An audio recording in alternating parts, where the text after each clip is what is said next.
Hello everyone, সবাইকে welcome. ইতিমধ্যেই প্রধানমন্ত্রী নরেন্দ্র মোদী 2 দিনের রাশিয়া সফরে গিয়েছেন এবং দেখা করেছেন রাশিয়ান প্রেসিডেন্ট পুতিনের সাথে।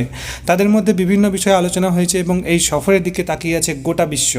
আজকের ভিডিওতে আমরা এই সফরের তাৎপর্য নিয়ে আলোচনা করব। তো চলো ভিডিওটা শুরু করা যাক। আমরা সকলে জানি 2022 সালের ফেব্রুয়ারি মাসে ইউক্রেনের সাথে রাশিয়া যুদ্ধে নেমে পড়ে এবং 2 বছরেরও বেশি সময় ধরে এই যুদ্ধ চলছে। এই যুদ্ধের মূল কারণ ছিল ইউক্রেনের ইচ্ছা নেটো জয়েন করার, যেটা রাশিয়া মেনে নিতে একদম রাজি নয়। এর ফলে নেটো অন্তর্ভুক্ত দেশগুলো ইউক্রেনের সমর্থনে এগিয়ে আসে এবং রাশিয়াকে একঘরে করে দেওয়ার আপ্রাণ চেষ্টা করে। তারা রাশিয়ার সাথে লেনদেন ও ব্যবসা বাণিজ্য বন্ধ করে দেয়। তারা বিভিন্ন ক্ষেত্রে রাশিয়াকে ব্যান করে দেয়।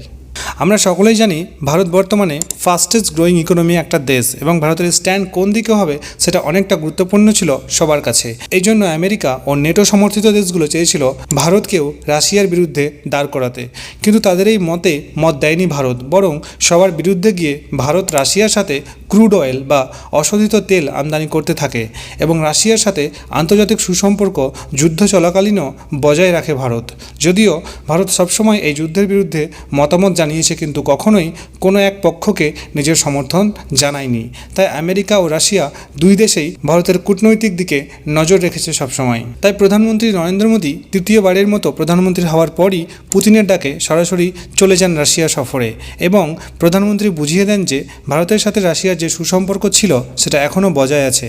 এই সফরে উভয়ের মধ্যে দ্বিপাক্ষিক বিষয় তো বটেই, এছাড়াও বিভিন্ন সমসাময়িক আঞ্চলিক ও আন্তর্জাতিক বিষয় নিয়ে তাদের মধ্যে কথা হবে, এটা আগেই জানিয়েছিলেন বিদেশ মন্ত্রক। পুতিন নিজের বাড়িতে প্রধানমন্ত্রী নরেন্দ্র মোদীর জন্য ডিনার আয়োজন করেছিলেন এবং সেখানে তাদের মধ্যে ইউক্রেন রাশিয়ার যুদ্ধের ব্যাপারে আলোচনা হয়।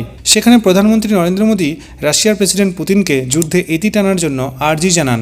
সাথে তিনি এটাও বুঝিয়ে দেন যে যুদ্ধ কোনো সমস্যা সমাধান নয়, আলোচনা ও কূটনীতির মাধ্যমে সমস্যা সমাধান করা যেতে পারে। এই একই কথা কিন্তু মহাত্মা গান্ধীও বলেছিলেন। তো প্রধানমন্ত্রী নরেন্দ্র মোদী রাশিয়াতে গিয়ে পুতিনকে মহাত্মা গান্ধীর আদর্শ শিখিয়ে এলেন এবং একই সাথে বিশেষজ্ঞদের মতে এই সফর কিন্তু পশ্চিমা বিশ্ব এবং আমেরিকার জন্য ঈর্ষার কারণ হতে পারে। আমেরিকা কিন্তু এই সফরের ফলে অনেকটাই উদ্বেগজনক থাকবে বলে মনে করা হচ্ছে এবং এর ফলে ভারত ও আমেরিকার সুসম্পর্ক হয়তো কিছুটা ক্ষতিগ্রস্ত হবে বলে মনে করছেন অনেক বিশেষজ্ঞরা। আপনাদের কি মতামত অবশ্যই কমেন্ট সেকশনে জানাবেন এবং এরকম ভিডিও পাওয়ার জন্য অবশ্যই চ্যানেলটাকে সাবস্ক্রাইব এবং লাইক করবেন। দেখা হচ্ছে পরের ভিডিওতে। Thank you.